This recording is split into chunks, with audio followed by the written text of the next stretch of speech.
Hai Geeks, hari ini kita mau bicarain tentang sebuah kota yang menyandang nama seorang jenderal di Romawi kuno, Pompei. Walaupun mirip, tapi antara kota Pompei dan Pompei the Great nih sebenarnya nggak ada hubungan ikatan. Kota ini udah berdiri sebelum Pompei hidup, bahkan saat dia jadi konsul. Bahkan saat Pompei tewas dibunuh di Mesir, kota Pompei masih ada dan berdiri. Tapi kalau misalnya kalian search di Google sekarang nih kotanya, kota Pompei udah nggak ada lagi, alias hanya excavation site aja, atau jadi situs penelitian. Kenapa? Karena pada tahun 79 sebelum Masehi, sebuah gunung berapi bernama Vesuvius meletus dengan dahsyat dan menghancur leburkan kota Pompei. Jalan, jembatan, rumah, semuanya hancur. Orang-orang pun meninggal akibat debu vulkanik. Saking dahsyatnya letusan itu, seluruh Italia atau Roman Empire berkabung dan bersatu untuk mengirimkan bantuan. Hari ini kita mau bahas kota itu beserta bencana dahsyat yang terjadi. Ayo kita mulai.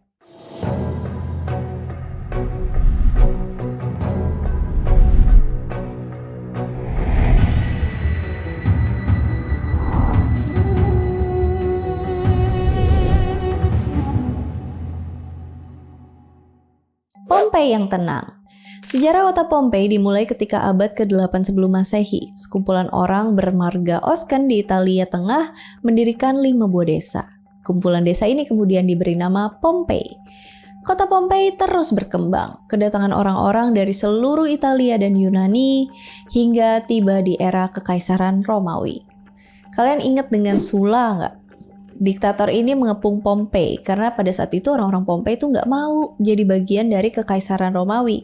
Tapi karena kekuatannya Sulla lebih besar, mau nggak mau kota Pompei pun menyerah.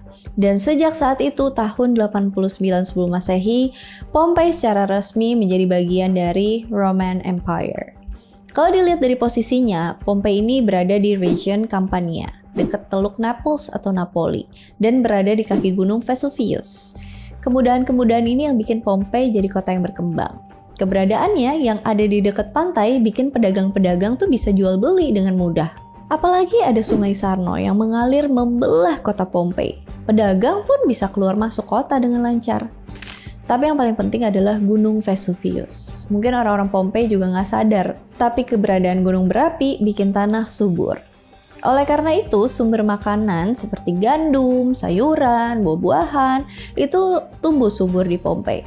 Orang-orang bisa dengan gampang dapetin makanan kayak anggur, olive, roti. Dengan begitu, ekonomi kota Pompei pun melesat. Orang-orang dari penjuru Italia tuh berlomba-lomba untuk mengadu nasib ke Pompei. Bisa dibayangin di era sekarang, di sini mungkin Jakarta, seperti Jakarta. Tahun 70-an sebelum Masehi, jumlah penduduk Pompei udah diperkirakan antara 20 sampai 30 ribu orang. Cukup besar untuk sebuah kota di zaman itu. Terus gimana kehidupan orang-orang Roma pada zaman itu? Hidup mereka relatif tenang dan nyaman. Mereka tuh mulai beraktivitas saat subuh, pas matahari belum muncul. Terus mereka breakfast, makan pagi, sarapan, dengan hidangan yang sederhana aja, air putih dan roti. Ada 3 pekerjaan utama bagi warga Romawi pada zaman itu. Yang pertama, buka toko alias pedagang. Yang kedua, bercocok tanam. Yang ketiga, pekerjaan konstruksi. Di Pompei, pekerjaan konstruksi jadi pekerjaan yang cukup penting. Karena keberadaan Gunung Vesuvius, region Campania ini sering banget dilanda gempa bumi. Puncaknya pada dekade 60-an sebelum Masehi, terjadi gempa bumi besar. Gempa bumi ini menghancurkan bangunan dan juga jalan, meskipun korban jiwanya minim. 1 dekade berikutnya, pekerjaan-pekerjaan perbaikan bangunan dan jalan masih dilanjutkan. Sementara itu gempa bumi ringan pun masih sering terjadi. Tapi orang-orang Pompei kayaknya udah nggak pusing gitu, karena udah terbiasa. Sayangnya mereka nggak tahu kalau nanti gempa bumi itu bakal menjurus ke... Nanti aku ceritain. Pekerjaan-pekerjaan konstruksi ini berlanjut dengan banyaknya pembangunan villa buat orang-orang kaya yang ada di Pompei. Terus pantai Napolinya indah banget, dan ini jadi daya tarik orang Roma buat liburan ke sana. Kalau misalnya kalian ngunjungin situs ekskavasi Pompei sekarang, itu banyak ditemuin sisa-sisa villa yang masih berdiri. Bahkan lukisan freskonya masih terpampang jelas di tembok. Di Pompei juga ditemuin banyak banget toko roti dan termopolia. Seenggaknya ada 31 toko roti dan 100 termopolia yang ditemuin di situs pemugaran Pompei. Apa itu termopolia? Termopolia ini adalah toko yang menjual makanan-makanan dan minuman ringan. Mungkin kalau misalnya di Indonesia toko kelontong kali ya, toko sembako, warung. Nah, kita lanjut lagi nih sama kegiatan orang-orang Pompei. Kalau di zaman dulu, orang tuh berhenti kerja setelah siang hari. Habis lunch, habis makan siang, mereka tuh nyantai, bersosialisasi, bersenang-senang, have fun. Makanya wajar, mereka mulai aktivitas sebelum matahari terbit karena udahannya pas makan siang. Asik banget ya kalau kayak gitu ya. Ada banyak pilihan nih yang bisa dilakuin abis kerja, misalnya menuju ke forum. Forum adalah pusat kota, tempat untuk bersosialisasi orang-orang. Di sana ada banyak pasar, misalnya toko makanan yang disebut Macellum dan toko buah, sayur-sayuran. Yang jadi pusat di forum adalah Temple of Jupiter. Temple of Jupiter ini terletak di tengah-tengah dan jadi simbol sebagai dewa terbesar bagi orang Romawi. Kalau kalian tahu, Jupiter itu adalah versi Romawinya dewa Zeus di mitologi Yunani. Jadi udah pasti dia adalah dewa yang terbesar. Selain itu, di samping-sampingnya juga terdapat Temple of Apollo dan Temple of Vespasian. Oke, kita lanjut ke tempat relaksasi berikutnya. Ada pemandian umum atau termae. Termae ini banyak sebenarnya ditemuin di seluruh Italia, nggak cuman adanya di Pompei. Termae juga dibagi-bagi nih berdasarkan kelas-kelasnya. Ada untuk orang kaya, ada untuk orang miskin.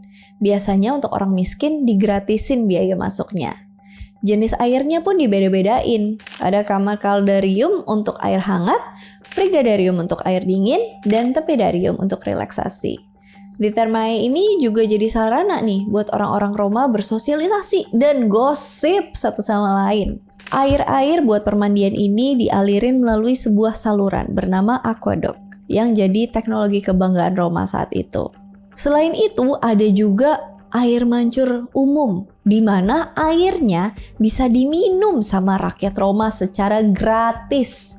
Keren ya teknologi Roma 2000 tahun yang lalu loh. Sekarang aja kita jarang nemuin air minum gratis yang umum di negara sendiri. Selain itu ada gedung pertunjukan nih bernama amphitheater. Walaupun Pompei nggak punya arena pertunjukan sebesar Colosseum di Roma, tapi Pompei Amphitheater cukup banget buat event-event besar seperti gladiator, pertandingan gulat, atau pertunjukan seni. Dan orang-orang Pompei senang banget datang ke amphitheater pada sore hari setelah mereka udah penat kerja dari subuh. Malam harinya orang-orang bersantai di rumah masing-masing. Dan inilah makan yang paling penting dalam kebudayaan Roma, supper atau makan malam. Orang dengan status sosial tinggi biasanya akan dilayani oleh budak. Nikmatin perjamuan makan dengan berbaring di atas tempat tidur atau sofa. Orang Roma makan sambil tiduran. Yang disajikan pun biasanya makanan kelas wahid. Daging ikan atau babi dicampur dengan olive oil atau madu, dipadu dengan wine. Enak ya. Sementara itu gimana dengan kelas bawah? Ya, mereka terpaksa makan seadanya. Daging adalah komoditi mahal pada saat itu. Tapi nih, untuk kelas tak mampu, disediakan gandum bersubsidi oleh pemerintahan Roma. Dan itulah seharian kegiatan warga Pompei. Pompei yang mencekam. Sekarang kita menuju ke kehancuran Pompei. Tanggal 25 Agustus tahun 79 dimulai dengan tenang tanpa ada ketakutan apapun. Semua orang melakukan aktivitas seperti biasa, kerja, bersosialisasi. Semua berubah ketika waktu menunjukkan tengah hari. Diawali dengan gempa bumi ringan dan gempa bumi itu pun meningkat skalanya.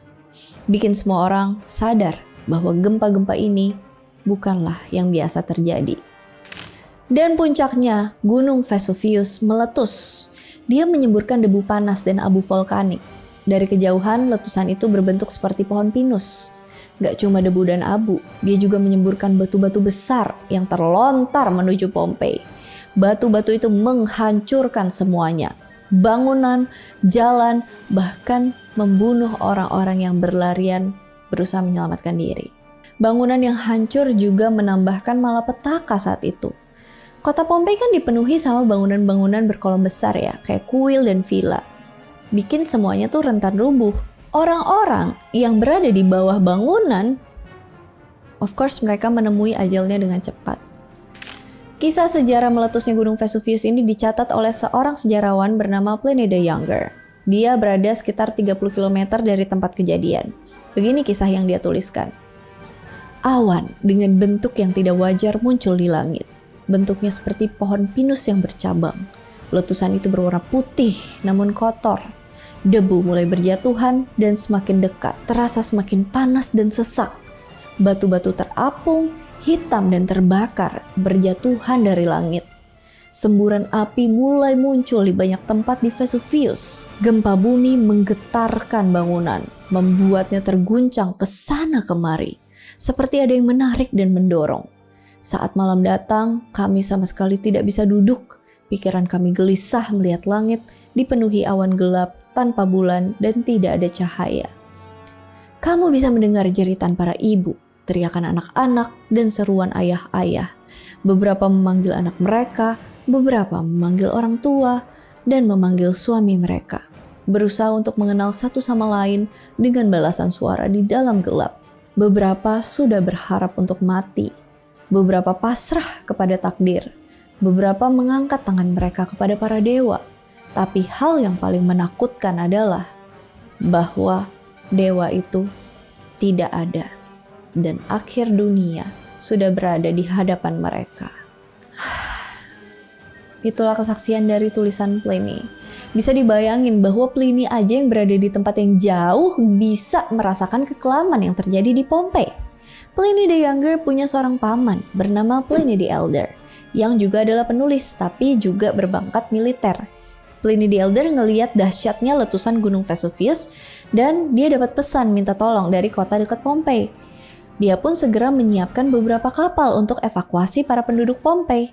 Dia pun berlayar ke Teluk Naples dan sayangnya keadaan kota sudah tidak lagi kondusif. Kira-kira apa yang terjadi di pantai kalau ada gempa bumi bercampur letusan gunung berapi? Yes, tsunami. Ada tsunami yang terjadi di pantai Napoli, menghancurkan pelabuhan dan kapal-kapal. Gak cuma itu, tsunami ini pun bergerak ke dalam kota Pompei dan menewaskan lebih banyak lagi orang. Pliny the Elder yang ngelihat keadaan udah gak mungkin terselamatkan, tetap bersikukuh untuk menyelamatkan orang-orang Pompei. Dan itu adalah keputusan yang salah. Dia membayar keputusannya dengan nyawanya.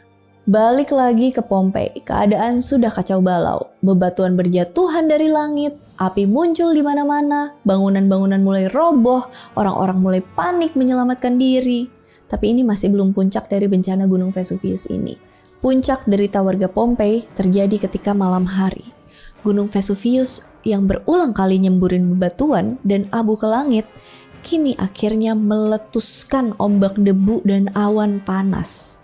Ombak debu dan awan panas yang bersuhu hingga 900 derajat Celcius menuruni lereng seperti aliran air sungai yang bergerak ke bawah dari puncak gunung.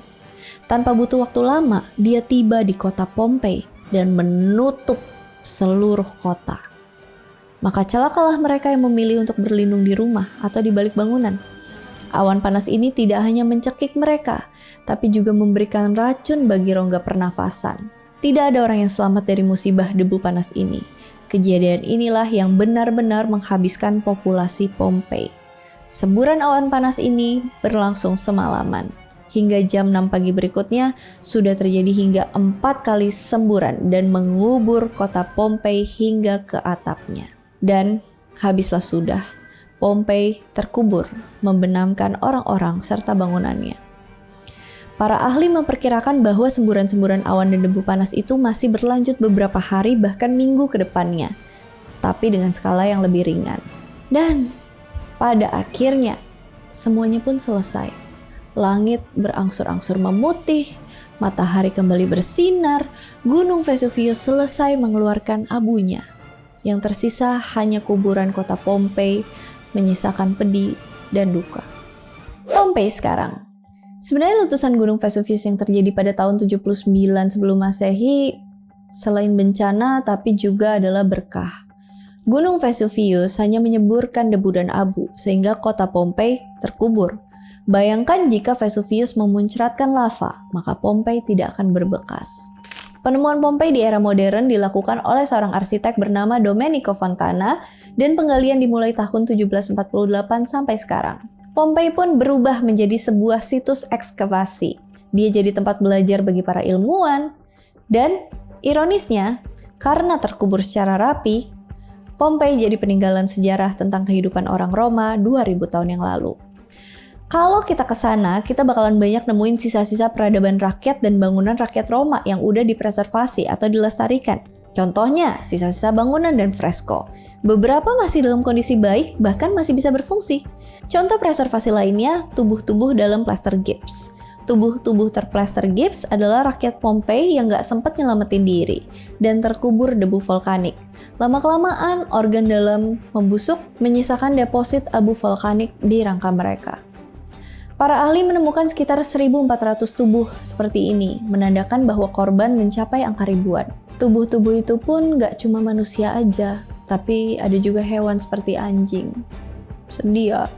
Satu lagi, ada sebuah kota yang mirip Pompei di kaki gunung Vesuvius. Kalau Pompei ada di selatan, dia ada di bagian barat. Namanya Herculaneum. Karena posisinya yang lebih dekat ke gunung, maka yang terjadi di Herculaneum lebih mengerikan. Bangunan-bangunan hancur, manusia tewas dengan mengenaskan. Malah diperkirakan bahwa mereka sudah binasa ketika Vesuvius meletus pertama kalinya. Sama seperti Pompei, Herculaneum juga kini jadi tempat ekskavasi dan penelitian. Kini keduanya jadi sarana bagi ilmuwan untuk mempelajari sejarah dan kebudayaan Roma 2000 tahun yang lalu. Oke, Geeks. Sekian dulu perjalanan ke masa lalunya. Letusan Gunung Vesuvius ini memang mengerikan. Bayangin aja, Emperor Titus di tahun berikutnya langsung merintahin 2 konsulnya untuk benerin region Campania. Nah, gimana dengan Indonesia? Apakah letusan dahsyat pernah mengguncang bumi pertiwi? Kayaknya pernah aku bahas deh. Tapi mau dibahas lebih komplit? Komen di bawah buat yang mau bahas letusan Gunung Krakatau. Oke deh, kalau gitu. Kalau misalnya ada yang mau koreksi, ada yang mau di request, ada yang mau didiskusikan, komen aja. And as always, thank you so much for watching. I hope you guys like it and I'll see you again on my next video. Bye! Tapi Pompei Amphitheater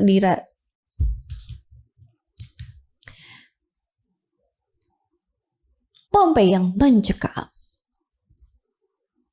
Diawali dengan gempa bumi ringan, dan gempa bumi